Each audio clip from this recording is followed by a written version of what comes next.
So we're going to start just with very basic integrated breathing mechanics. So she does yoga, so obviously I'm hoping that she knows how to breathe. Okay. So I start people if we're working on isolation, I don't want to have interference from other body parts. So I'll usually have them on their back in a bent knee position like this. This is where their spine is in the least stabilized, or the least need for stability, because the ground and the table is giving it as much as possible. The pelvis is slightly posterior tilted. They can kind of move their hips around if they need to find a position that's going to work really well. They're in a low threat environment, so the spine doesn't have to be in kind of like a guarding mechanism. They're in a position where the only thing that's going to happen is what she wants to have happen. No interference from anything else. So all I want you to have to start is hands down, and I just want you to breathe in normally for me, whatever your full lung breathing is. Good, so you can see she's getting expansion through her ribs, through her diaphragm, abdomen expands, rib cage expands. If she starts showing anything where you see movement coming from one section and not from another section, that's when we got to start being a little bit aware of, can we back this out a little bit? So if you see something where it's just rib expansion and no abdomen expansion, what would you cue on that? Get her to breathe into her belly. If you see just belly expansion and no rib expansion, what would you cue on that? Get her to breathe into her ribs a little bit more, okay? So from there, what I want you to be able to do is think about where your spinal position is, and if possible, if you can take a hand, if you don't have any shoulder injuries, I just want you to put a hand underneath your lower back and then lightly have your spine pressed down on top of that. Okay, so this way she's able to maintain a bit of a neutral lumbar curve. Now there are some schools of thought that say when you're doing any kind of dead bug or anything like that, push your spine down into the table. That's fine if you have a functional spine. If you have no injuries, if you have no movement intolerance, anything like that, you get a higher contraction from your rectus. That's great, but right now I want her to maintain neutral. When we get into more of the higher level type stuff, the reactive stuff, yeah, we're gonna press down on the table. But to start, that's all I wanted to do.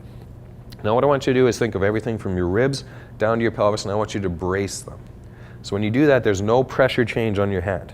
So if people brace and they go like this, what is she gonna feel on her hand? She's going to feel pressure. She's going to be pushing down into her hand. So the hand acts as a very basic pressure gauge. So if she starts changing her spinal position, she's going to feel it. So what she should be thinking about is ribs to pelvis straight down. It's not curling, crunching one direction or another. It's just contracting. That's it. Are you able to breathe while you're there? Good. So stay braced. And usually I just kind of palpate ribs just to make sure people are aware of what direction I want them to contract. It's usually outside in like this. If her ribs are flaring, I'll push her ribs in to make sure that she's aware of that biofeedback and just say in like this. If you ever try to coach a client and say, I want you to contract your upper left external oblique. What? It works perfectly well in every client, right? So if you give them a little palpation, if they're okay with it, and if you're doing it in a professional manner, that usually kicks people up really quickly and they know what's going on, okay? So I want you to be able to brace, and I want you to maintain your brace, and then I want you to breathe in for 3 seconds and out for 3 seconds. Good, and I'm watching her bracing to see, does she lose that brace, does she lose that position? And when you breathe out, I want you to breathe out through your mouth so I can actually hear what's going on. If the gym's loud and there's lots of crazy music going on and everyone's having a party and I can't hear what she's doing, I don't know that she's actually breathing, okay? Good, she's actually breathing, but you're losing your brace here just a little bit. So breathe in, maintain, and breathe out. Good, good, good. Now let's kick it up a notch. When you breathe out, I want you to flex harder. So I want you to go from what your contraction is right now, let's say it's like a 3 out of 10, I want you to go up to a 5 out of 10. So it's not max, but it's harder. Good, there you go. So you feel how that's bracing up? Good, so this is positional breathing on her back. From here, if she's able to do this really well, I'll get her up into a half kneeling position, I'll get her up into tall kneeling, we can go into quadruped hands and knees, but she has to follow the exact same rules. Neutral spine, brace, breathe, increase drive of the breathing. From there, let's get you to get ready for a dead bug. So hands down, and I'm just gonna get your knees up, okay?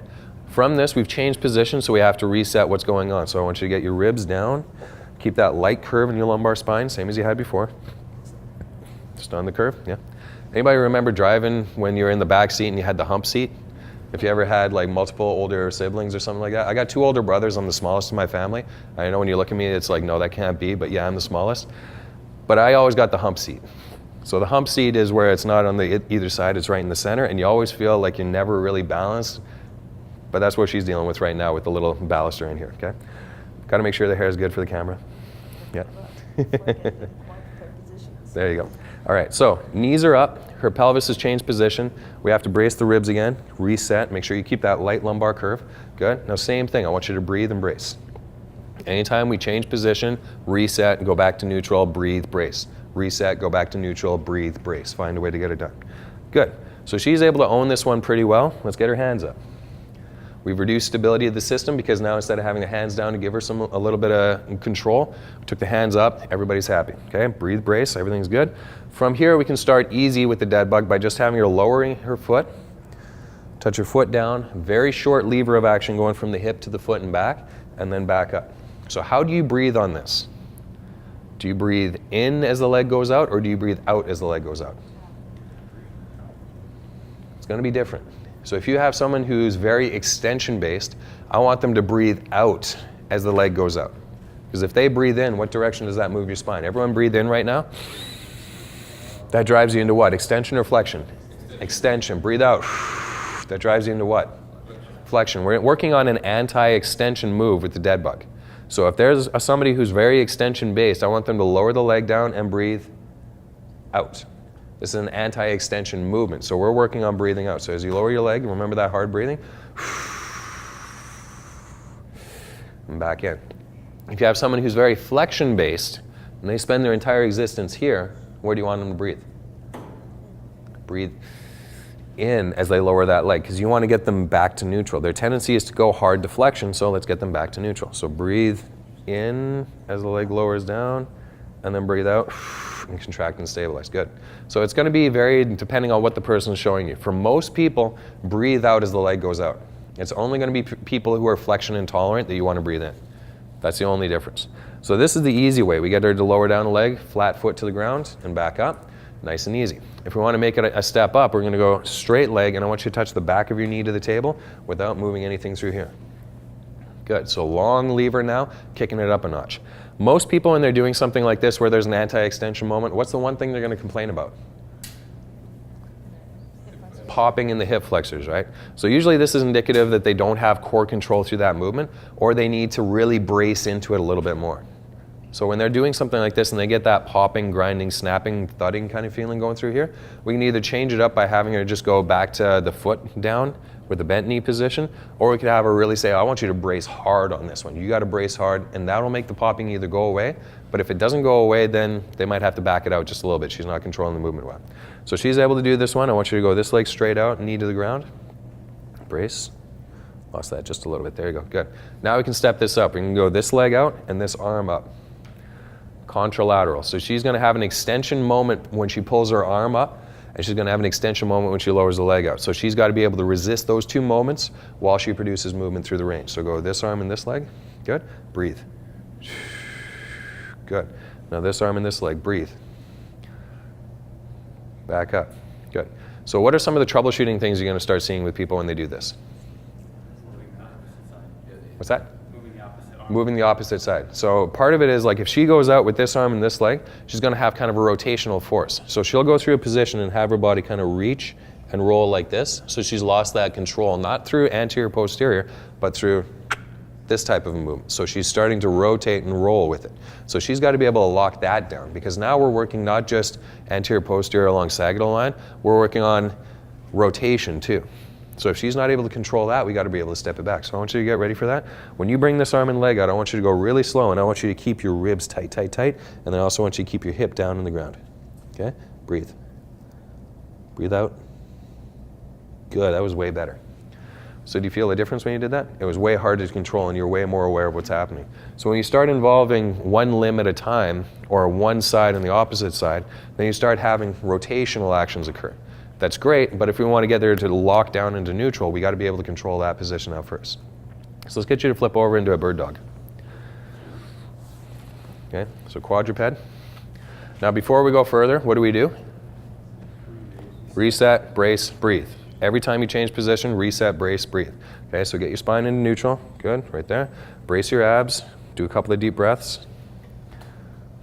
Good, she's doing a good job in this position. So normally if she's in a quadruped and she's stable, if I come along and I push her, she's not going anywhere. Okay, so she wants to be rooted in the ground. I'm not going to push her to the point of knocking her over, because then I just lost a client. They're not going to like that. I want to push her enough to be able to say, okay, you got to respond to it. Let's get you into it. So from here, basic bracing, she's able to get that locked in. We're going to start really low level. All I want you to do is slide this foot back until your knee straightens out. But, before you do, this cannot move whatsoever. Okay, you are locked in stone. Brace hard, You can see she's getting a little bit of extension coming right through here, just a very little. And you'll see that it'll actually be an indent in the spine or an indent in the shirt that she's wearing when she does it. So this is going to change when she goes through a lack of control. So flex your glute, keep the ab tight on this side especially. Way better. Okay, a little bit too much anterior tilt on that, not too bad though. Yep. Okay, brace hard, breathe hard too. Good, abs, abs, abs. Perfect, just like that, and right back in. So you see the type of control she had? She has to get a little bit of roll to be able to get the leg to extend, but you have to be really watching what's going on through her spine as she does this. Okay, let's get the other leg to do the same thing. You're just sliding the foot back and straightening the knee. Brace, don't let this kick up. There, good. Good. She did a really good job of controlling that movement. She could have gone all the way out and extended but lost everything. But she got right to the edge of her ability and said, I'm stopping there and bringing it back in. It was very smart, very clever of her to do. So roll this down just a bit. Good. Now extend this leg out again. I want you to see if you can get all the way up, but I want you to manage your control just like you did the same time. Good, good, good. Back in. Awesome. So that's step one. Get her to just slide the leg out and back in with the foot on the ground. Way more control, way more position. Next, I want her to slide the leg out and then raise it up off the ground. But when she does that, she's going to be doing a hip extension, which means she's going to want to go into an anterior pelvic tilt. What does she have to do? Resist that. So I want you to slide this leg back. When you get to that full extension, you brace way harder, and then your foot lifts up off the ground until you're at neutral. I want you to think like the heel goes to the back wall. Okay, pause there. Make sure this doesn't change. Straight up. Right there. Good, and back in. So if I'm helping somebody and giving them proprioceptive, if I have my hand on their back like this, they'll feel when their spine starts to flex or extend, and I'll feel when their spine starts to flex and extend, and that gives me the cue to say stop there or keep going. So if I have my hand here, it's not because I'm trying to get creepy McFeely pants or anything like that. It's because I'm trying to measure how much range of motion she's getting. If I have somebody that's got a little bit more body fat, you don't, you're all right. It's hard to see movement of the spine sometimes. So you have to be able to have a hand there and feel what's going on. You're not getting to a point where you're crossing professional boundaries if you say, I'm just going to have my hand on my back to feel when your spine moves. Cool. Nobody's going to have a problem with that unless you're like stroking them gently and whispering in their ear. But that's when you start crossing the line from personal to personal trainer. Okay? So get neutral. Don't worry about anything that's going on behind you when you can't see. Just up just a little bit. Just up, just right there. Good. Neutral. Okay, stay there, and I want you to extend the other leg now. This doesn't change. Stay neutral. Lower this down just a bit. There, right there. Brace. Nah, you went a little too extended on that. Did you feel it? Not really? Okay, let's try it again. That's okay, we can make it better. That's why you're here. Chest up, good. This side, I want you to roll in just a bit. Good. Now I want you to extend that leg out. Breathe. This is mental fatigue, okay? Make it work. You got it right there. That's it, that's it, that's it. That's as high as you go. Good. All right, so now we're getting her to the stage where she's able to get leg extension out. When I see people do bird dogs, everyone's like, oh, it's such an easy exercise. All you do is flail out, arm and leg, blah, blah, blah. Yeah, it's easy if you do it wrong. How are you feeling right now? A little bit fatigued, right? And what has she done? We've just gone through step 1 and 2 on this. It's not that hard to do, but it's really challenging to do well, okay? So now what I want you to do is this leg goes out, and I want you to extend this arm. And I want you to think reaching to the walls. I don't want you to think up. Because when you think up, you're going to go spine extension. I want you to think out and brace, because that way you get that reach, you get the shoulder to stabilize, you get the hip to stabilize. This shoulder's got to stay packed, okay? That's where you're going to get a lot of that rotation control. So this leg and this arm go out, this stays neutral. Let's see how well she can control. Brace, brace, brace, brace, brace, right there. Did you see when that happened? Right there, she went too far into extension. I just want her to control neutral right now and then back out, okay? Back down. Now, if I want her to be able to control, I get her to bring her wrist to her knee just to give her a little bit of flexion. So bring your wrist to your knee. Good. And you can slide the knee too. Good. So this way we can cycle through kind of a flexion extension cycle, but don't lose your shoulder. Just your wrist, not your elbow. Okay. Good. So that way she gets a bit of range of motion this way to kind of pump some fluid through the spine, pump some fluid through the muscles, and back out on the same arm and leg. Good.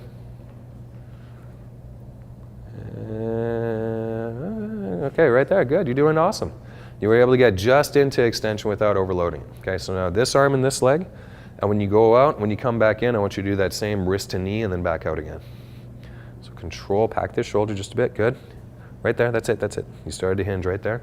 So wrist, not the elbow.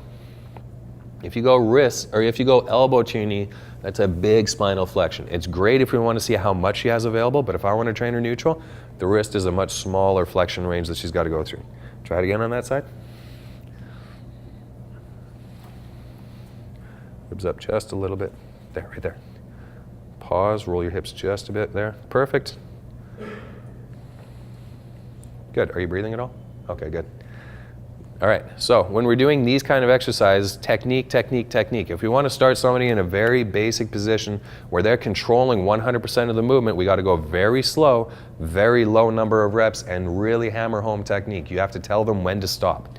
And you have to make sure they're going slow enough so that when you see when to stop, you're able to say it before they blast away. Partner up in groups of 2 or 3 or 4. And I want you guys to workshop that with each other to be able to go through the dead bug and the bird dog to be able to see how things are moving. I'm going to walk around and help you out with it too. So when you have your hand under your lower back, don't go all the way under to the wrist. Like just go fingertips. Because otherwise you're going to be like way too lordotic with that one. We have the little, in my gym, the air pump with the gauge on it. Yep. That we use for things like this. Yep. So it's really cool. Yeah, the sphygmomanometers are great for that kind of stuff. It's a lot harder. But I find that because it is so sensitive, people can't move. Yeah. Like they almost lock down because they're like, I can't keep the dial there. Whereas with this, they feel it and they're like, oh, okay, I know when I should be moving, I know when I shouldn't be moving, and then they can kind of step back from that. So a hand gauge also means you don't have to run and grab extra equipment. Yeah.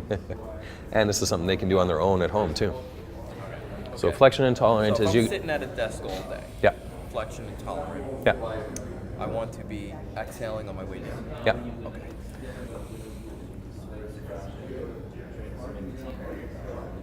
Never done a dead bug like that. Yeah. It's a little different, right? So when you change, yeah, exactly. You want to make sure that neutral remains. So if you're doing this and you're thinking about how the breathing correlates with the exercise, then it changes the exercise entirely.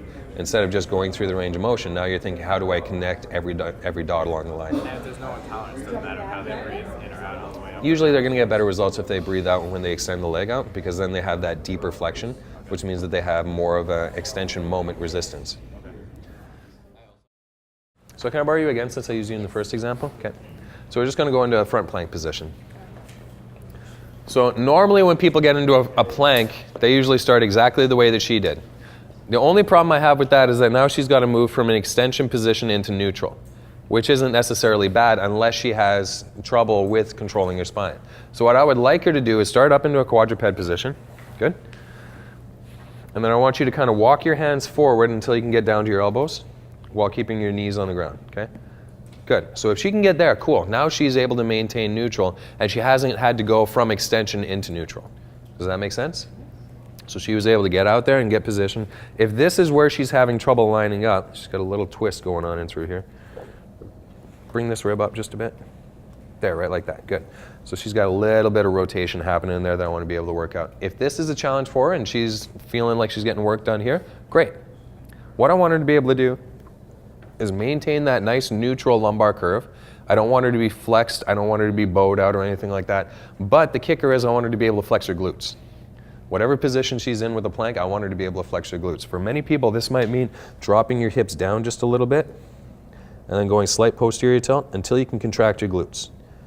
There, good. So as soon as she contracts her glutes, when she contracts her abs, what does that do to her lumbopelvic region? Locks it into place. Right? So she's not going to have shear going on if she has her glutes contract and if she has her abs contract. So the big barometer that I use with any kind of plank action is she contracting her glutes right now? And if you're going to test it, you can poke, you can prod, you can do all that kind of stuff, but go from the side. Never go from the top because then people get a little bit self-conscious of that. And if you miss and go too far to the middle, that's either a lawsuit or a date and depends on the person. Okay? So posterior tilt just a little bit. Don't worry, I'm professional, we're good. Okay? Good. And if you can contract your glutes, great. I want her to be able to contract her glutes as hard as she can control without losing her brace position. So most of the time, this is like crushing walnuts, crushing diamonds, making your underwear scream for mercy. Anything that she can do to get that visualization to say, okay, contract. She's doing a great job at doing that. There's a lot of people who can't contract their glutes here. And you'll literally see them twitch and then flat, and then kind of twitch and then flat, and then nothing. So it doesn't matter what happens. If she can't get her glutes to contract, she's done. Because we've lost the integrity of the spine. We've lost the integrity of that lumbopelvic region. Rest, and I want you to be able to get it back. We might need to change positions at that point. What are you doing? Oh, geez, okay. No. I said she would be done if she couldn't contract her glutes. You were still doing good. Okay, come back up into that half kneeling or that kneeling plank. Good. Find your position again. Good. She's able to own this one. Awesome. I want you to straighten your knees out and don't lose a single inch of what you were doing. Okay, contract, posterior tilt. Good. Squeeze your glutes, this guy especially. Good. There you go. Now I want you to be able to pack your armpits. Good, but don't lose your shoulder position. Push up. Perfect. There you go. So she's got lat contraction. She's got rhomboid contraction. She's got trap contraction. She's got abs. She's got glutes. She's got quads. Everything is contracting to make her stable, linear, packed, neutral, and hate life the entire time. Okay? And rest. Good. So normally when I'm getting people to learn how to do planks, we might only hold 5 seconds. Why? There's a lot going on when you're doing this if you're not used to it. How do you feel after doing that right now? Tired, right? Yeah. So when you're doing something like this, if you have somebody who's not used to the movement, I want them to get there, feel it for a second or two, and then done. Then get there, feel it for 3 or 4 seconds, and then done. And then we eventually build up time. You can get people holding 5-minute planks. You can get people holding 10-minute planks, hour planks. If they're doing it well, great. If they're not doing it well, we're just feeding into dysfunction. So if you're doing this and you're actually getting high-level contractions, like I'm talking maximum contractions, it's like a sprint. How long are you going to be able to sprint for? 10, maybe 15 seconds. When you start down regulating the amount of force you can produce, yeah, you can do it for longer, just like running. You can run a marathon. It's the same aspect of motor control as when you're sprinting. The intensity is down regulated, the demand on the system is down regulated, so you can do it longer. But when you're doing this and you're going all out on it, you're not holding very long. So I want you to get back up into that full plank again. Good. Good. Lift up just a little bit. Good. Posterior tilt just a bit. Good. Squeeze your glutes hard. Good. Now what I want you to do from here is I want you to think of contracting a line between your elbows and your toes. Good. And then I want you to breathe hard. That's not hard. Harder. Big bad wolf blowing out the house. There you go. That's it.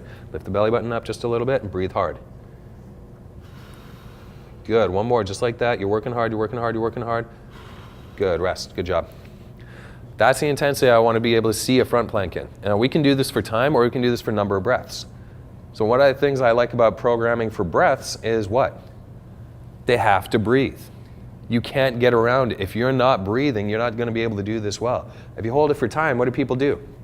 They hold their breath. They don't get that power breathing. If I say, I want you to hold that for 10 power breaths. Okay, they're power breathing. They're doing what I want them to do. It's built into the program. It's genius. All right? Let's try a side plank out. Okay. So when people start in a side plank, a positional fault that I usually see them do is they'll start with a hip flex position. So I want her to be hip neutral. So what that means is you got to be able to bend your knees, and I want you to push your hips all the way forward, but don't extend through your spine, okay? Right there. Now pull your belly button in just a little bit to get neutral. Okay, there, you're packed. Now what I want you to do is keep this shoulder packed strong. Your head, your shoulders, and your butt are all in a straight line with each other. So I don't want you looking up at the camera. I want you to be neutral with the camera. So here, from there, brace before you do anything, and then I want you to lever up onto your knees, and then I want you to be able to flex your glutes. Good. And if you flex your glutes, your abs contract with it, and your shoulders contract with it, okay? Ribs down. Good, right there. So that's the side plank. So neutral is neutral, regardless of whether they're standing, on their back, on their front, or on their side. Neutral is neutral. Always get to neutral. If you look at her, and she looks crooked, that's not neutral. Get back to neutral. Always get back to neutral. Start there, and then we can move away from it. How does that feel for you? Is it sore on your shoulder at all? A little, because I did last year. You did what? I did like overhead presses. Okay, fair. Good. So if she's sore on her shoulder, that's okay. We can do a couple things. Take this hand, put it on this shoulder. Okay, and now I want you to pull this shoulder down into that hand and create stability across the chain. So now she's just creating that pull and stabilizing into the shoulder. So she's just giving it a little bit of assistance, a little bit of external stabilization. From that, she's able to hopefully hold it a little bit longer. If she's got things like compressive issues in her shoulder, we can go a couple of different ways with this. We can do kind of a reverse side plank. So come down onto your shoulder, and then I want you to have your legs straight out. So just right down on your side. Okay? So I want you to find stability, and then I want you to be able to lift both your legs up off the table. So this hand's down on the table, good. And then I want you to lift both legs up just 1 or 2 inches. That can go wherever you want it to go. It can hold your head, whatever you need. Okay, so lift both legs up just a bit, good. Neutral, and what is she doing? This is like a reverse side plank. So instead of the force being on the downside, now it's on the upside. Her shoulder isn't involving anything. She just has to work, and she has to hold, maintain neutral, maintain stability. She can still do her breathing. She can still do all that kind of stuff. I want to make her hate life even more. Lift this foot 1 inch higher. Good. So now we have separation of the 2 legs. They're both floating. She has to balance, not fall over. Cool, we saved her shoulder, still got her to do a modified side plank.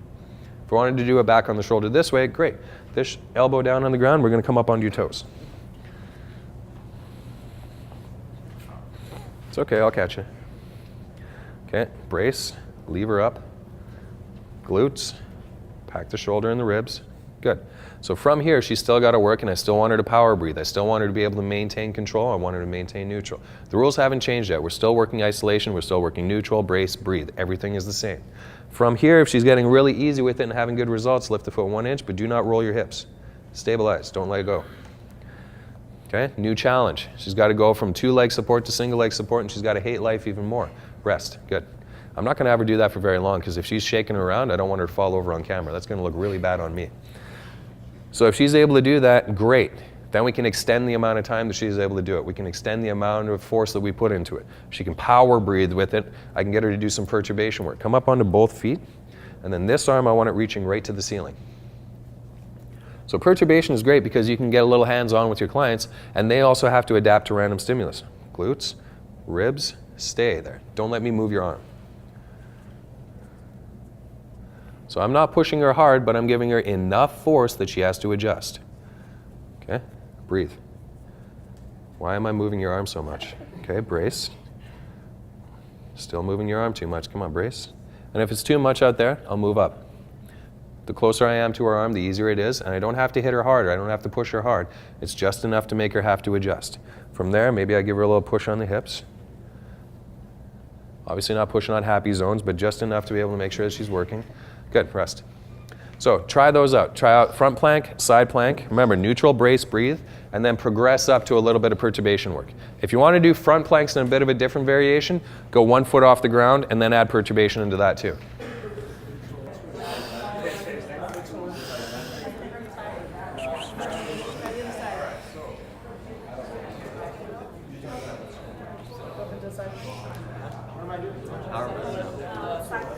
Get tight.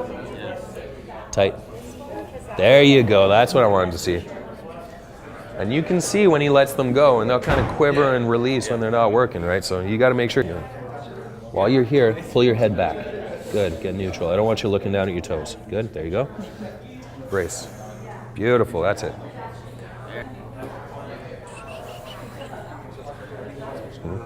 Yep. Yeah. Good cue on that one. Yeah, so if that's the case, then I want you to posterior tilt on this side just a little bit more. Right there, good. Now lock your glutes down. Good, hold that. So you might just have to kind of manually guide him into the position you want to be in. The one that, The reverse plank?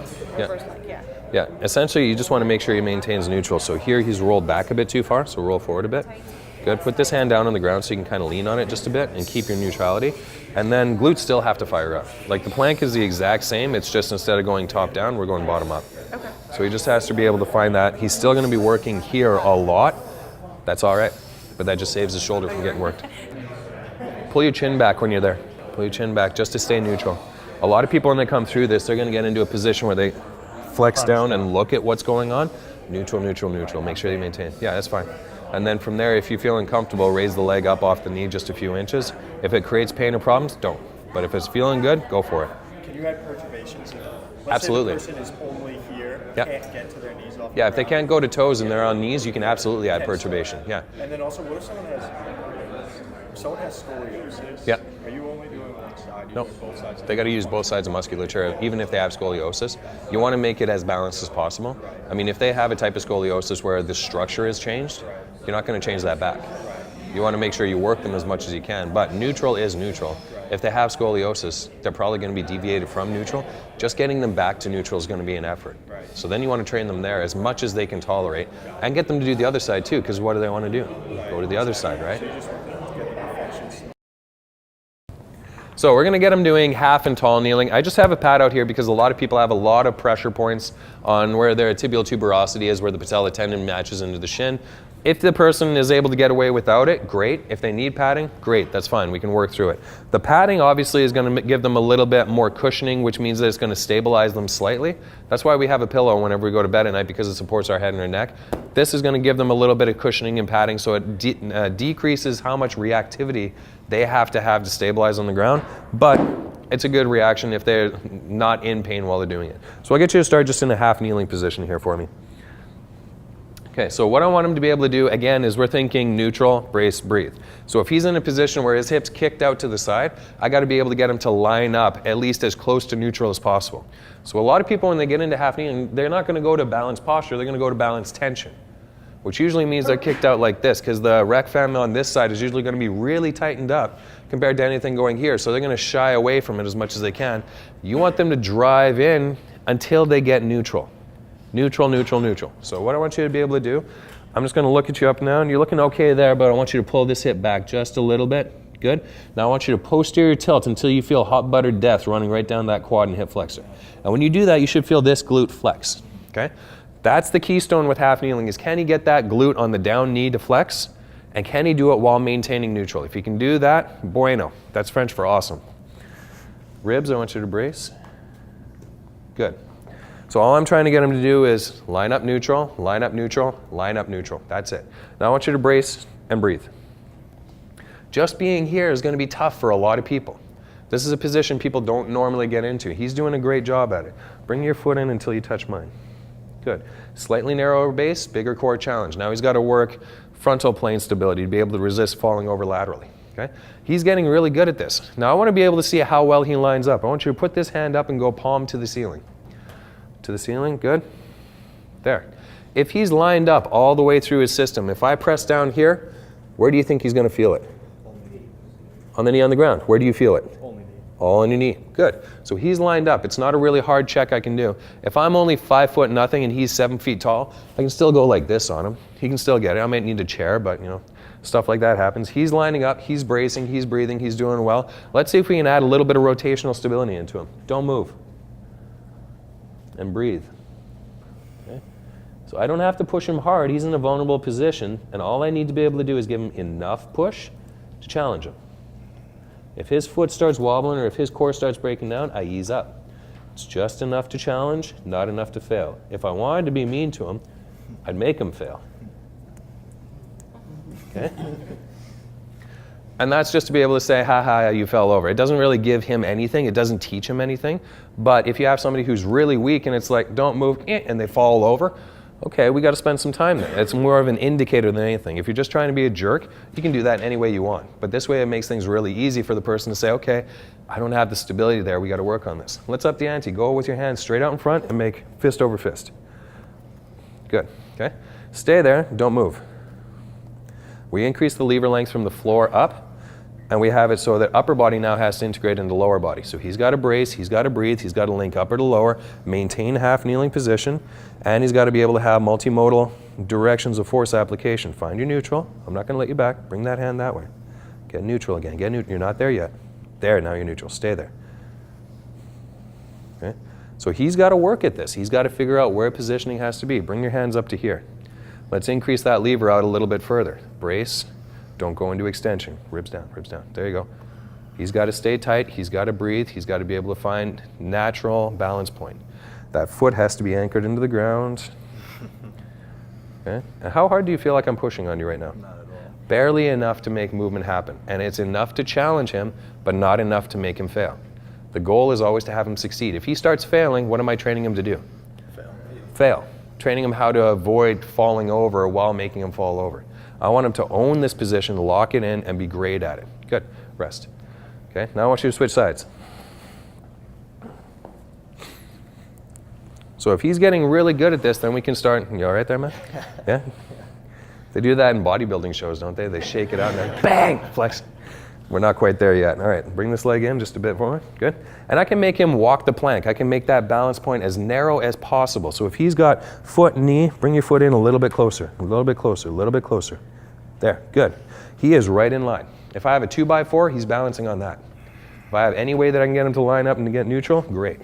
Turn just a bit, good. Turn your shoulder this way just a bit, good. Lock it in, glutes, ribs, stay there. Oh, we got fun stuff happening now. All right, so I want you to change your breathing so that instead of doing long exhalations, I want you to short hard. Long inhale, short chop, out. Good. Sorry. No worries. Occupational hazard. Good. So we had to modulate his breathing into a different manner. Okay. So we can change his breathing, change the exercise. If I want him to do more parasympathetic, slow exhalation breathing, changes the exercise. Or I'm really hard, fast breathing, changes the exercise. We can do it a million different ways. Bring your arms out in front. Good. Let's work a little bit more reactive. So maintain that position. Don't go anywhere. Okay.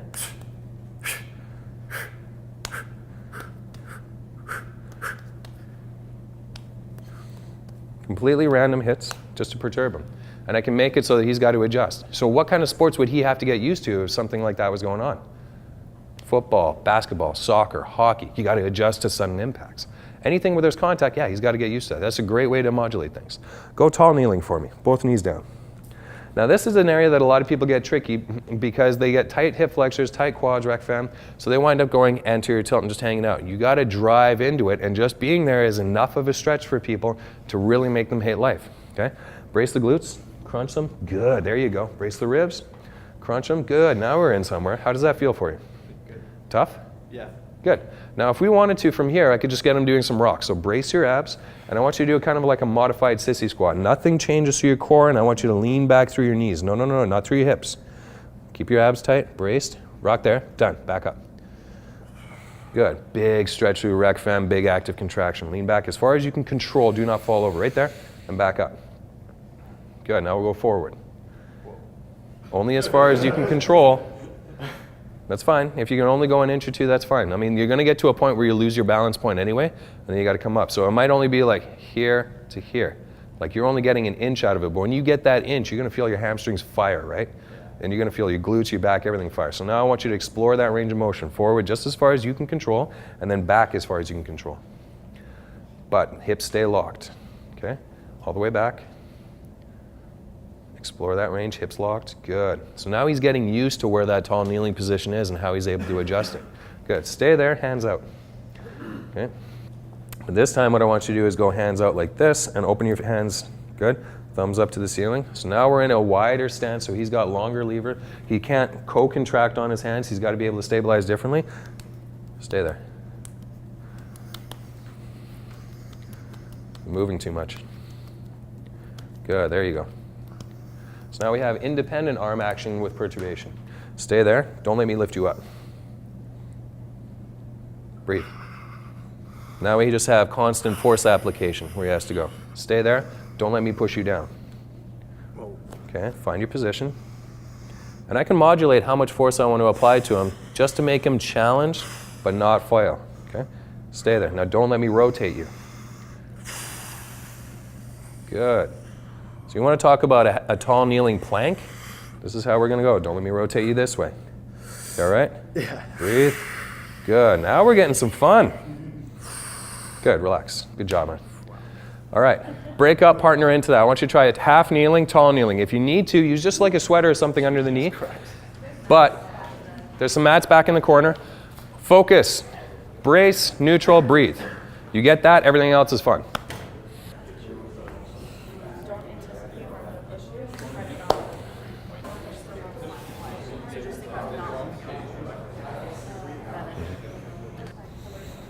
Now pull your head back just a bit.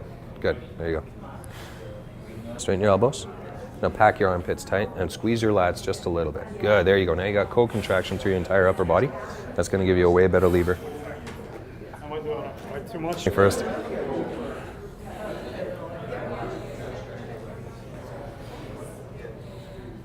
You want to challenge him with it. Okay. So if he's here, yeah. Oh, you're so strong. He's twice the size of you, but he's vulnerable right now. Okay, so go into your position again. Take advantage of it. Yeah, exactly. Go into your position again. So when you're pushing, it's just enough to get him to move out, but not so much to abuse him. So you see how hard I push? Yep. Okay, so you do the same. So you move him, but that's it. Okay, so don't try to be a meanie to him. Otherwise, he's going to stand up and be like, all right, we're done now. Because your turn's coming up next, right?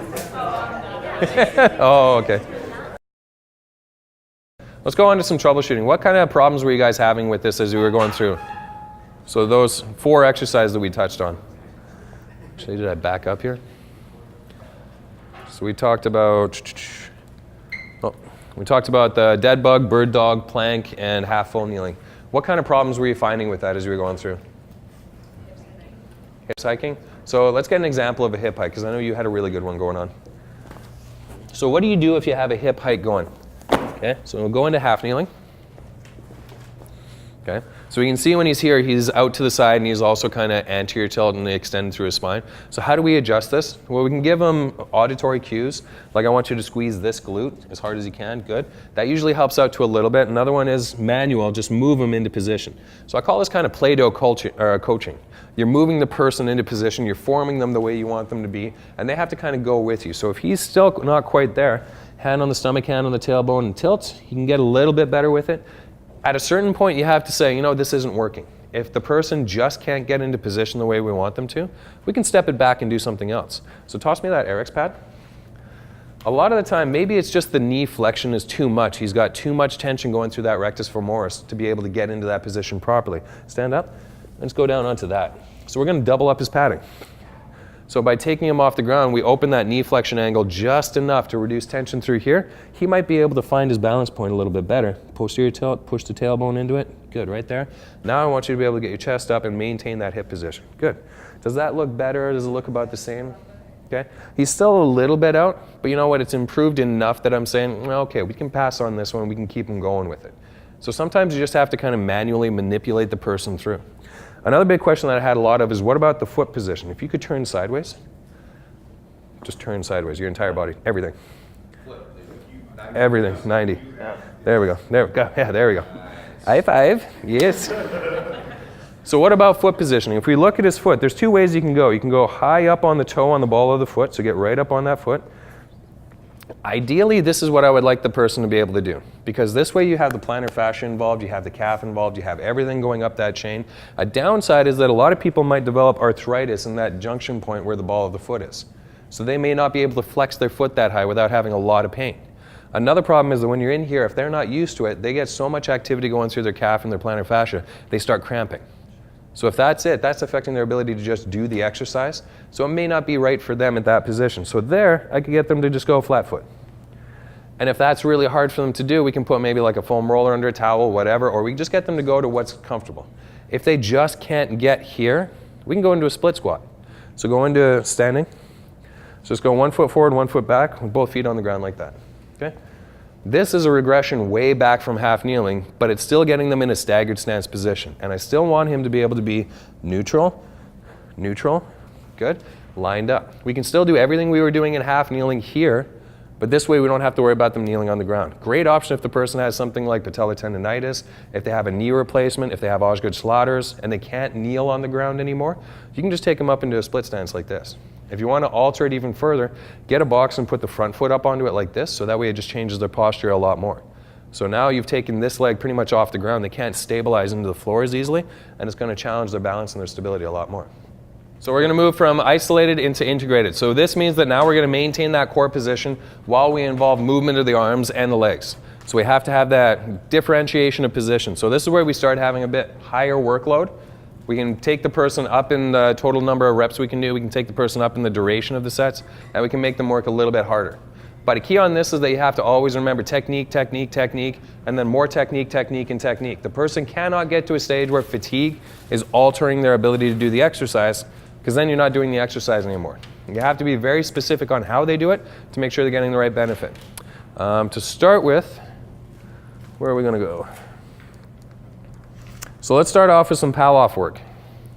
So everybody thinks Pallof is a German guy or a Russian guy who was training the Olympics and all that kind of stuff.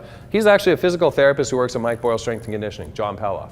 He's a really cool guy, and he actually came up with a movement where he can do all this kind of stuff. And it's great because it works on rotation, lateral flexion, anti-rotation, all this kind of stuff involved with training without smashing the body apart. Can I get a volunteer who wants to go through some Pallof variations? Okay, come on up. So you know what a Pallof press is, right? So we're just going to stand 90 degrees to the cable system, brace, neutral, breathe, and then from there, it's just going to be out and then back in, okay? So we're going to start you off nice and easy in a standing Pallof. Okay, so before you start, get neutral, okay? Unlock the knees just a little bit, and I want you to get co-contraction between your hamstrings and your quads. So everything's tight around your knees, brace, and then you press out, and 0 changes through here. Good, nice and easy. The weight's not heavy. I didn't want him to die out or anything like that. But I've had some of the athletes that I train go as heavy as 50 pounds on a cable system and lock out and hold for minute holds. And then we work on speed reps. That's when you start getting really fun. That's when it starts getting twisted. All right, so next thing we can do is go from that position. He's doing good. Narrow your stance. Very narrow. Narrow, narrow, narrow. There you go. Good. So what we did was alters-based support. He was really stable side to side here, and this is an exercise that challenges frontal plane and rotational stabilization. When we go here, he's not as stable through frontal plane anymore. So go through that press. You got to work hard on this one. Good. So as he gets that weight out, it wants to pull him this way. He's got to resist and come this way. His feet have to counter current to be able to stabilize that rotation. How does that feel for you? Yep. A little bit? Yeah, good. Let's stagger your stance. We'll go 1 foot forward and 1 foot back. And I want that back heel to stay on the floor. Outside foot forward to start. We can even switch it up and go the other way if we want. It's just different positions, okay? Pause there, get tall. You're getting a little forward head on that one. Glute fired up. Good, go. Good. So now it's like he's tightrope walking. He's got that long but narrow base, but he doesn't have that frontal plane stability. He's got to be able to own that position and to use that weight. It's feeling all right? Try the other leg forward. Okay, heel on the ground. Good, glute fired, get neutral. Good. So you see how we always have to get back to neutral first, reset, brace, breathe. The rules aren't changing as we're going through this. Those are those principles I was talking about. This feels okay for you? Easier than the other way. Exactly, okay. Bring it back in. Now I want you to go half kneeling. You pick the knee. There you go. Now, before we go any further, remember, we got to get him set for half kneeling. So we can't even add in the weight or the movement until he gets set up. Half kneeling, good, brace. Get tall. Now press that. Good. He's owning this one, no problem, right? Let's say we wanted to take it up a notch. No matter what we're doing, we could add in this extra movement. So what I want you to do is start in your chest.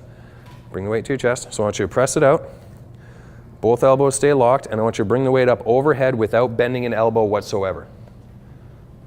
Okay? So we went from a rotational exercise to a frontal plane exercise. All we did was we changed the lever direction. Bring your arms back down. Okay? Now I want you to go through that as reps. So you're going to press out, up, down, in. Okay? And every time you get to that new stage, you breathe. Breathe. Okay? Now up. Breathe. Good, good. Now down. Breathe when you get here. Good. Now all the way back in, and you take a moment to rest, clear your head, hate life, and then we do it all again. Good. Now this is only 10 pounds on the stack. He's a strong guy. Just looking at him, you know he can move a little bit of weight if he has to. He's working at this one. It doesn't have to be heavy to be challenging, but it has to be challenging to be good. Good. Now I want you to go tall kneeling. Good. So you see how it's all coming together? Good. Go from that position. So out, up, breathe. Straight elbows. Good. I don't want you to externally rotate as you're coming up here. Keep in. Good. And all the way down. Good. And back in. One more. So Pallof variations are awesome because there's so much variety you could do with them, even in one workout. It's like, all right, this set I want you to do this. Next set I want you to do that. This set over here I want you to do this movement. So it just changes everything. Good. What I want you to do next is lay on your back. This is where we're going to start going right crazy with it. Okay, bring it out in front of you. Now I want you to go dead bug. Okay, bring the knees in. Good. Okay, into your chest. Good. And just straight up. Good. Feels fun? So much fun. Okay, back up. Good. Straight elbows. Hold there, straighten that knee out. So much integration, so much excellence. You want to up the ante like nobody's business? Oh baby. This'll cook everything you have. Stay there, arms up over your head. Straight elbows. Over your head, this leg out. Good. How's that 10 pounds feeling for you? Fantastic. It's enough, right? Okay, back up. Good. Stay there, feet on the ground. Bring your hands into your chest, rest for a few seconds. Good. Glute bridge. But when you do, neutral, right? So use your hips. I want you to lever up onto your shoulders. I don't want you to do what the Pilates roll-up is on this one. Nothing against that, but that's not what we're working on here. Neutral, neutral, neutral, brace, brace, brace. Drive, even a little bit higher through here. Good. Squeeze your glutes. Press.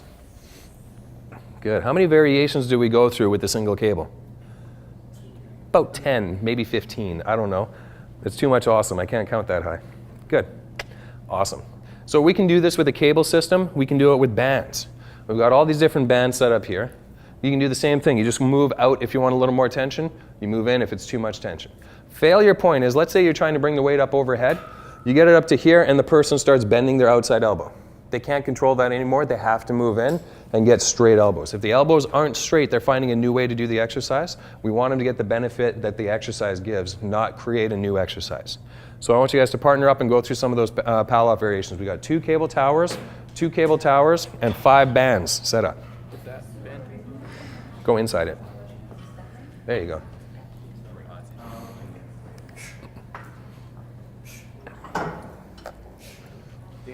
Yep. The hand you grip with make a difference. Yep. Let go. Okay. So if I go like this, okay, Yeah. that's going to be hard on my fingers. Right. Whereas if I go like that, I don't have to work to hold on to the elastic. So if I can make this easier and make more effort come from the rest of the system, bueno. If I have to work hard just to hang on to the band and it's not giving me as much of an effect as I want, What if you're doing Let's just go like that a way. cable column with the handle out? yeah, you can do the same thing. Inside hand, outside hand. Okay. That way you just stack it up. If the band versus the cable, it's resistance either way. So if you make it easier, make it easier. Yeah. Pause right there. That's all the range of motion you get on this exercise, because after that you're starting to break down, you're also starting to flare here. So you don't have to go all the way up. Okay? For the best benefit, I want you to lock it down and just go with what you can control. If that means you only go to 45, you only go to 45. Okay, and back down. Yeah. What's that? Yeah, as soon as he loses, he's done. Right? If he gets up to here and he's still got it, but that's where he loses his neutral, that's where he stops. Okay? So that's where the coaching aspect comes in. You do that with him 2 or 3 times, you say, I want you to stop there. After that, he knows where to stop, he'll stop on his own. Also on this, just move in. Yeah, if it's too hard, you just move in. But you want to make it controllable. With the cable, you just decrease the weight, but everyone knows how to do that. Back down.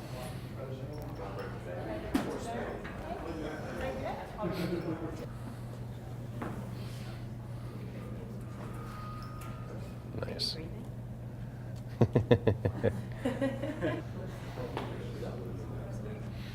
Yep.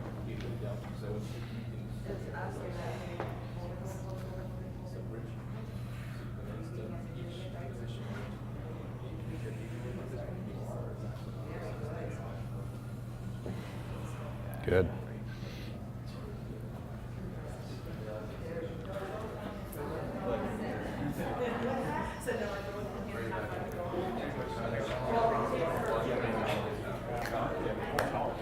You doing those ones? No. Good, good.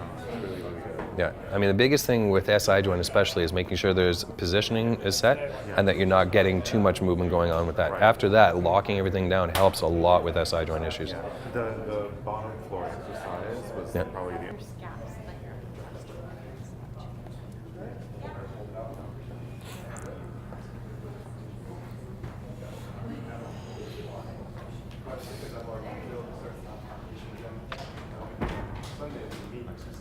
That's better. Way better shoulder position now.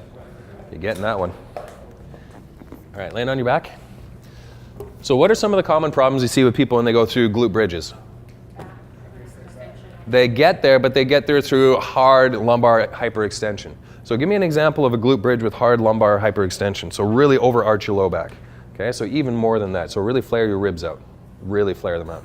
Good, so you see how arched that is? I don't want her to stay there for very long, but just as a demonstration, when you see that, you'll see that big curvature of the lumbar spine, and the ribs are gonna be hanging out for everyone to see. What you don't want to have happen is that, because what's doing the movement to get the extension?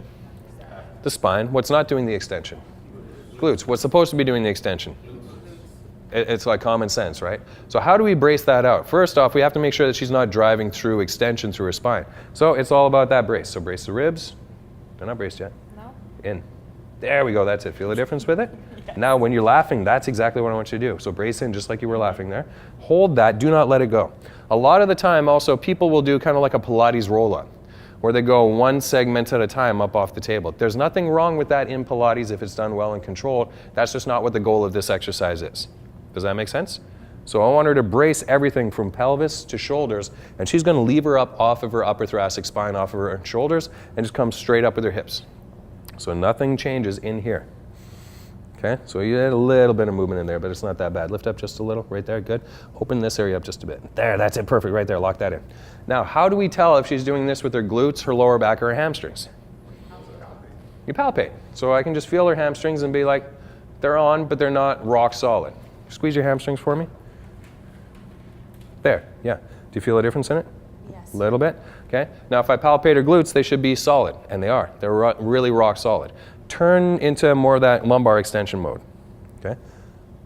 They're still on, but now go a bit anterior tilt with your pelvis. So drop your pelvis down, good. Yeah, do you feel how that changed? Yeah, so now her glutes aren't quite working as hard because her back is doing all the work to lift up. So this is a tricky thing for a lot of people to be able to figure out. Come back down on your back. What I want you to do is brace, and then I want you to inhale and breathe out hard as your hips come up. So brace. What is the breathing going to do to her spine? It's going to stiffen it up, right? Brace, breathe in, breathe out, and up. But don't go for speed. We're not trying to kill anyone yet, okay? Everything's balanced, everything's tight, so she's able to lock it in. And the key on this one is just get there and stay there. So if she can brace, breathe, and be in that hip extension position where the glutes are doing the work, awesome. We can do whatever we want in that position. Throw a bar on her, let her rep out with some Brett Contreras hip thrusts until she can't feel feelings anymore. That's fine. I'm more concerned about what's going on with the core at this point. If she has the bar up too high on her hips with that, it's going to cause a little bit of pain and problems. We won't talk about that too much. From here, drop your hips back down, bring your feet together. Drive your hips up again. Good. So changing hip alignment sometimes changes the way the person can go through the movement. For me, if I have my feet together, I can't get my hips off the ground. Just the way my hips joints are structured. If I'm like this, I can't get through that position. I open up an inch, pop, just clears the anatomy for it. If she can go with her feet together, cool. I'll get her to do that because she can squeeze her glutes and then create a little bit of tension. If she has to go wider, cool. I'll get her to go there. She can create tension, whatever's happy. I didn't say done. Okay. So now what we're going to do is start changing base of support. What I want you to do is brace this. I want you to be able to see what your hip bones are doing, and I want you to make sure they stay exactly where they are. Keep that there, and I want this foot to slide forward about 6 inches. Do not let this hip drop. Good, right there, brace. Brace, brace, brace, brace. Okay, now slide that foot back. Don't hike that leg up. Good. Now you can come back down and rest for a second. So all we did there was a leg slide. Just getting her used to doing some marching. Okay, come back up. Now this leg does the same. Okay, brace. Good. And out. Just a little, right there, good. Lock it in and bring it right back in. Nice, set it back down. This feels pretty easy, right? Sure. Glutes are on fire? Yeah, they are, okay. Back up, now we want to up the ante a little bit, okay? This foot goes straight to the wall like you're scissor kicking someone in the face, okay? Good, hold this hip up, up, there, right there. Brace, brace, brace, stay there. Just a little bit of a march. Bring the foot down, don't bring your hips down, bring this leg out, do not let your hips rotate. Breathe, okay? Back in, this leg now. So we can just alternate. And I want you to do one breath in and out for each time your leg goes out. And once you've done that breath, leg comes down, the other leg goes out. 1 breath hold, 2 breath hold, 5 breaths hold. Depends on what you want them to do. Do you want them to build single leg endurance? Do you want them to just be able to maintain position? It's all gravy. Bring them back down. Rest for a second, give it a little shimmy shake, okay? Back up into the glute bridge position. Now we're gonna have some fun. Let's get a little bit of integration going on. Hands up here, like you're getting ready to do a dead bug. Good. So if we want, we can get her to do kind of like a pal-off hold. We can get her to do whatever. I can get her to do a march. And from there, if I wanted to be a band, pulling her this way, you have to stabilize, march. Okay? So I'm just giving her enough resistance. We can do all sorts of fun things. Stay there. Don't let me move you, but keep marching. Okay? All sorts of gray matter going on now. Are you working? Yes. Is it tough? Yes. Are you able to do it? Kinda. Absolutely you are. You're a boss. You're like rigatoni, noodles in the sauce, because you're the boss. Good, rest. So when we're doing glute bridges, we can go any way with it. It doesn't just have to be one set movement or one set exercise. You don't have to just use weight to overload it. You can use directions, levers, all that kind of stuff. The key is neutral, brace, breathe, just like with anything. Partner up, let's go through a couple of glute variations. Use the bands, use the cables, start having a little bit of fun with it. Make some bad decisions, make some new friends.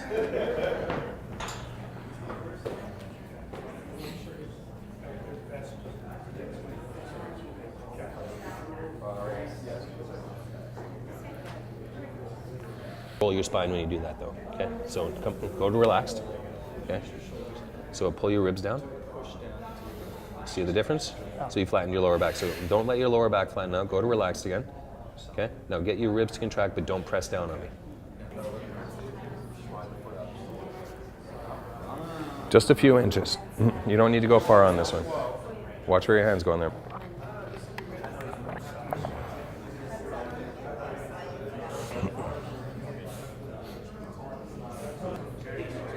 All right, bring it back down. Bring your feet together. Bring them a little closer. Your feet side. Good work. Breathe, man. Breathe, breathe, breathe. If you're holding your breath, you're not getting it, okay? So breathe. Always breathe. Yeah, buddy.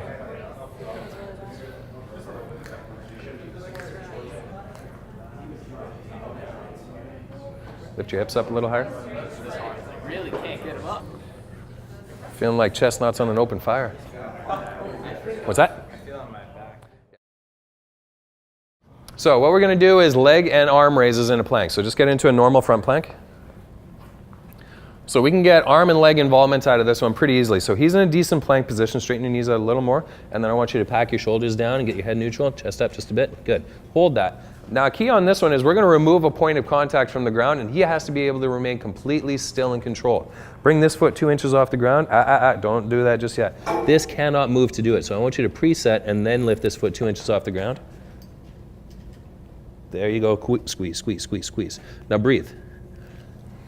Good. So he's got to be able to maintain that 3 point of contact and be stable enough, okay? This foot's down, other foot's up. Don't move. There you go. That's it. Breathe. Stable, tight. Don't let this hip drop. Bring it up, bring it up, bring it up. Right there. Good. Lock it in. So just by doing this is a whole new challenge that he's got to be able to rise up to be able to hit. It's not easy at the least. Okay, bring that leg back down. Rest for a few seconds. Good. That's when you know you're working hard, is when you get the ratchet going on.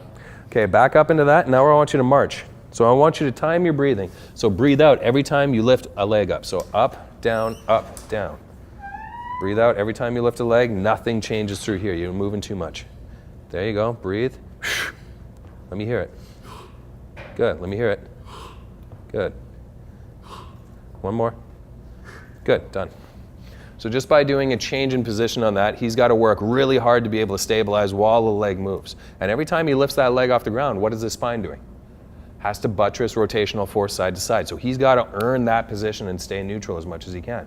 Get back up in the plank. Reach.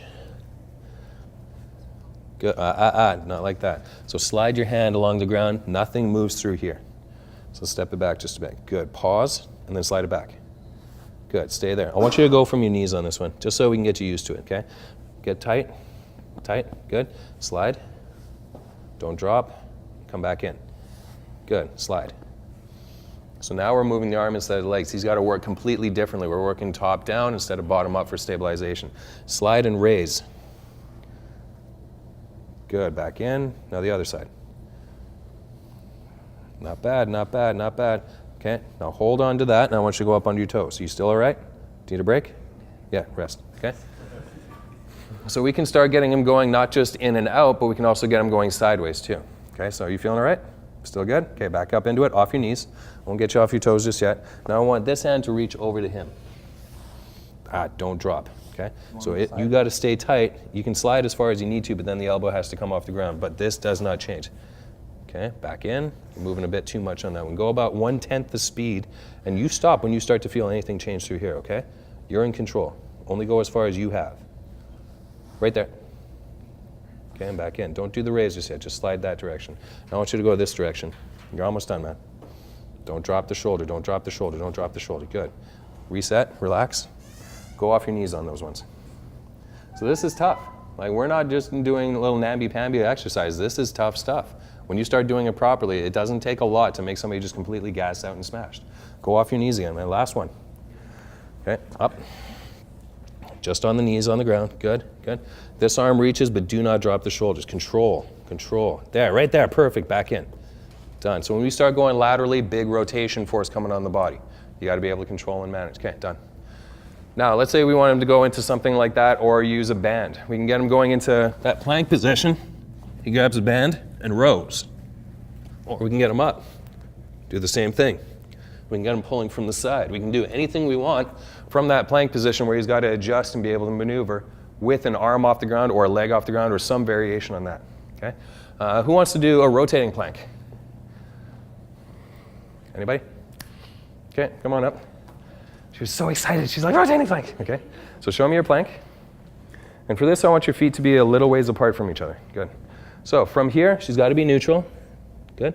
And now what I want her to do is she's going to rotate her feet onto the sides going this way. This elbow comes up off the ground. But before she does any of that, this has to move as a unit. Okay? Where a lot of people make mistakes is they start going like this, and then this comes up. So all she's done is spun her spine into rotation. I don't want that right now. I want control. So this has to get braced up. I'm going to go ribs and pelvis, and you come with me in one unit. Good, right there. And then back down. So I'm using my thumb on her rib and my pinky on her pelvis, and I'm guiding her so that she doesn't move her upper and her lower body separate from each other. How does that feel for you? Good. Do it again. Good. And see how well she's controlling that? She's locking it in. Her ribs and her pelvis are moving as one unit. Or at least they should be. Okay, let's get it going. There you go. Breathe once in a while too. Good. Now let's see if you can go for a little bit of speed. Okay. Yeah. So rolling plank, get set, get braced, pop it. But don't let your hips and your ribs separate from each other. Okay. Get tight. There you go. One more each way. Good. Nice. Now if that's too hard for somebody, what could we do? Go off a bench or off a wall. A lot of people, if they can't get onto a floor, that's fine. We can get them to go off here. They go into this position here, brace, rotate. They still have to own hip and ribs locking together in one position. All it is this. Okay? Just being able to control that. If you have people that are elderly, deconditioned, or people that have fresh injuries, they're not going to go on the floor. They're going to go on a wall. Or they're going to go on a bench or on a table or something like that where they're in an elevated position. The more you raise them up, the more their arms are above their feet, the less force their abs have to put out to be able to do that exercise. So play with those two variations we did. We did the plank, leg and arm raise, and then rotating plank.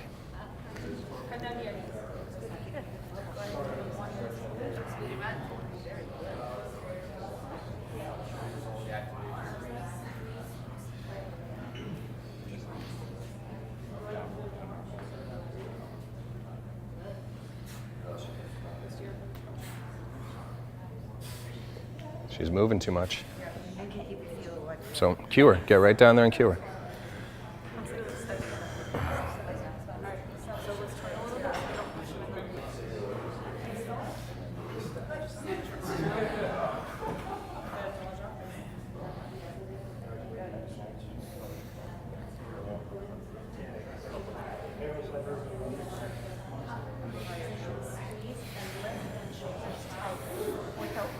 Biggest regression of this?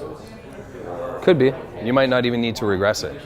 Like you might have to get to the point where it's just like, okay, can she go like this in stance? Okay. And can she lock her hips and her ribs? So just in stance is probably easier than rolling Okay. because there's no shear on the spine. So if she can get here and just lock her ribs and her pelvis and just turn, I'd say that would be the biggest regression. If you guys want any water, we got bottles of it sitting over in the corner too. Yeah. Good. Don't round the upper back quite so much. Good. There you go. Post it out, man. That's all right. We'll give you a little lunch break and then come back and start doing the actual hard work.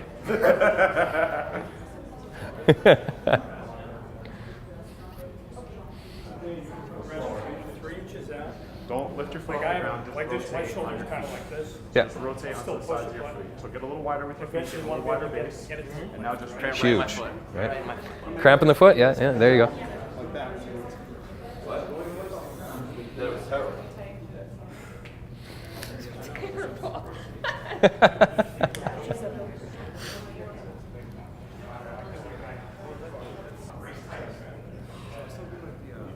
Like a rotating plank, Yeah. because of the angle of the hip, Yeah. do you still want them to squeeze their glutes, or do you Yep. emphasize that opposite? Yeah. And remember, a key on that is technique, technique, technique. You can make it easy by doing it bad. You can make it really easy by doing it bad and not caring about what you're doing. To get the greatest benefit from it, though, Neutral, brace, breathe. It's not hard. It's exactly what you're trying to get out of all these. So the next series we're going to go through, I know you guys are all kind of cooked up right now. I won't ask for a volunteer. I'll demonstrate them so you guys can rest up a little bit. Walkouts, rollouts, rollbacks, and stir the pot. For these, you bring in a little bit extra toys. For the walkouts, you can do it just with hands. So what I want you to start with is from a kneeling push-up position, glutes, abs, hips, everything's braced up. You just walk.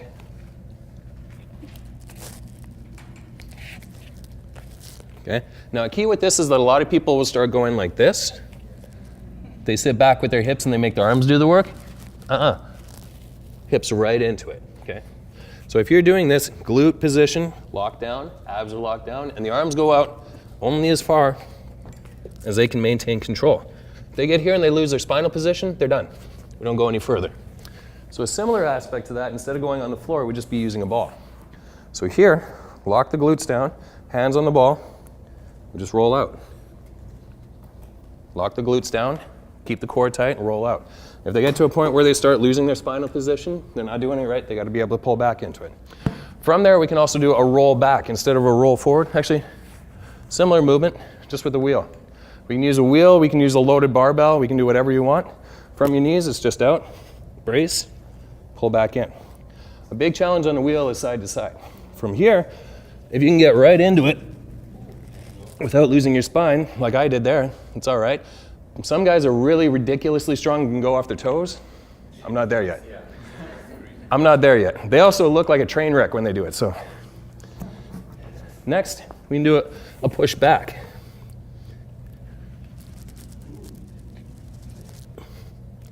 Then if you want,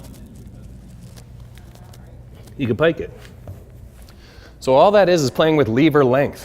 You're going from short lever to long lever. Whatever way you're doing it, key is maintain neutral. From that, since we got the ball, let's do a stir the pot. Braced, tight, circles. Okay? You can do this for reps or for time. I've got some clients that do 5-minute stir the pot sets. Get brace locked up, push back.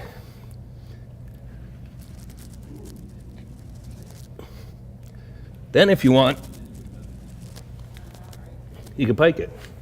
And if you're in a grip for 5 minutes, you better have endurance for it.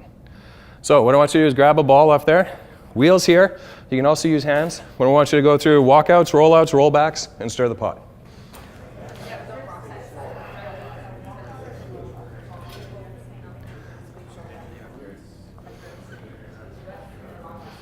Nice.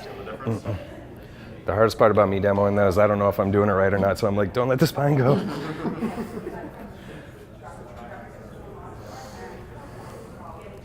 Good, good, good. There you go. Play train a movement that you're trying to work on. Like how you use the abductor machine. I see that all the time. Yeah, backwards in it. Yeah, and it's like, okay, you just went through this movement. I didn't think about the article. I was like, There you go. And then push back. So if you go anterior tilt with this, you're going to go lumbar extension. You want to maintain. Look at that control. Good job, buddy. You're good, you're good, you're good. Come back up, come back up. There you go. Nice, good control. You've done this before. Hold it. Good, there you go. Let's up the ante a little bit. Push it back.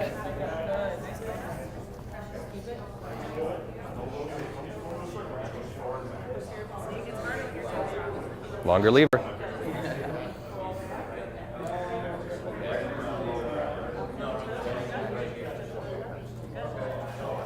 Feet on that. And then at the top, you want to maintain that hip position. As well. That's what's you got that added rotation over there. It's good eccentric. I hear you. So you might just have an intolerance to that type of movement. Resisting extension, right? Yeah. So you might just have to reposition and align how you set up for it. Yeah, I see a lot of things on gymfail.com. Gymfail has a great YouTube channel for that kind of stuff. So what are some common technique faults that we see a lot of people hit when they do push-ups? Elbows are really wide, and also they get kind of like the valley of death between their shoulder blades when they're doing it. So Caroline, get into a push-up position. Biggest thing you want to think about with any push-up is the setup. Remember, neutral, brace, breathe. We want to follow all those rules. Glutes are on, pack the shoulders. Now, a lot of people, if they're here and you keep your elbows straight, fall between your shoulder blades, you'll see this kind of a position set up where they're just kind of hanging off their shoulder tension. They create that valley of death. So when that happens, I just say push up into the ceiling. That helps to flatten that out quite a bit, and that actually involves serratus contraction, lower lat, lower trap, just to be able to pump through that position and get set up. Now when she's going through the movement, I don't care whether she does 1 rep, 100 reps, or anything like that. I want this to be maintained. So she has to breathe, brace. When she gets down to the bottom and pushes up, what's she going to do? Breathe out or breathe in? She's going to breathe out on the way up because she wants to increase the stiffness of her core so that she doesn't do a slinky push-up. Okay? So as you lower down, nothing changes up here. Your elbows aren't going to be out to the side. They're actually going to be down closer to your ribs. Okay, so about 2 or 3 inches away from your ribs. Pause. Bring your elbows a little closer to your body. Right there. Good. Shoulders are packed. Glutes are on. Big breath in. Push up. There you go. Good. So when she does a push-up, she's able to line this up really well. She's had a really great trainer work with her. And as a result of that, she's able to learn how to do it over the last couple of years to be able to get in that push-up position. So if you have people that are going out like this with their arms, or their head drops down, or their shoulders roll, they're using their neck to stabilize and hold them up in that position, which is okay, but what muscles should be used? Your pecs. You should not be using your neck to do a push-up. If you are, it's like turtle, turtle. Nobody wants that. So hands tight, grip the floor and rotate. If you think like you're trying to twist the ground apart, your shoulders are going to be in a good position. Brace the abs, you lower in, don't lose your shoulder position. Breathe out and drive it right back up. From there, go into a push-up again. Get tight, lift this foot up. Good. Tight shoulders, rotate the floor. I want to see white knuckles when you're on the ground, and I want you to lower down, pause for a second when you get down there, and then go through a push-up. Oh, you lost a little bit on that one, right? Find it again, do it again. Tight through here, and I want you to breathe hard on the way up. Good, better, nice. Bring that leg down, rest for a second. So now I want you to try a Spider-Man push-up, okay? When you have your time, okay? Don't worry, nobody's watching you. So see, when you did 2 push-ups, gassed. You do them right, you don't need a lot of work with it. So now she's going to take that foot and bring her knee up to her elbow through more of a frontal plane movement.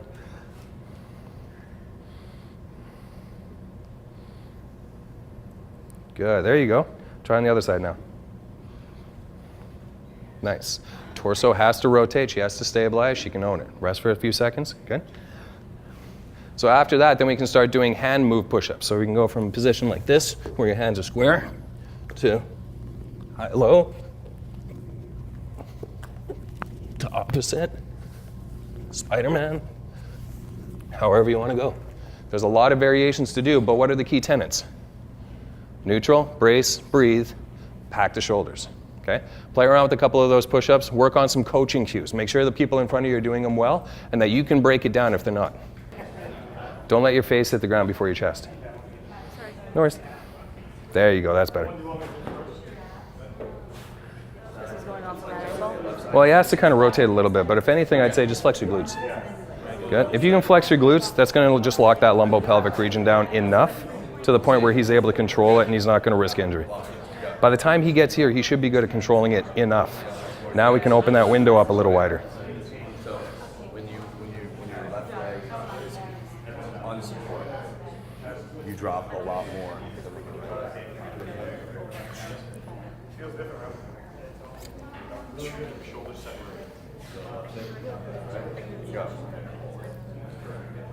that right hip drops down. It's all right. Your left hip hangs a little bit more. There you go. Try to get the knee right onto your elbow. There you go. Opens up that range of motion to a new position.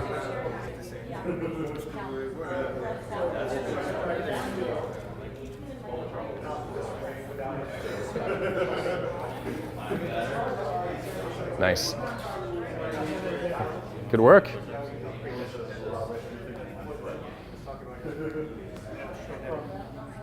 Yeah. Break the floor. We're in the past. That's all right. He says you do a lot of things. Squeeze paper. If you are ripping the floor apart, you are a beast.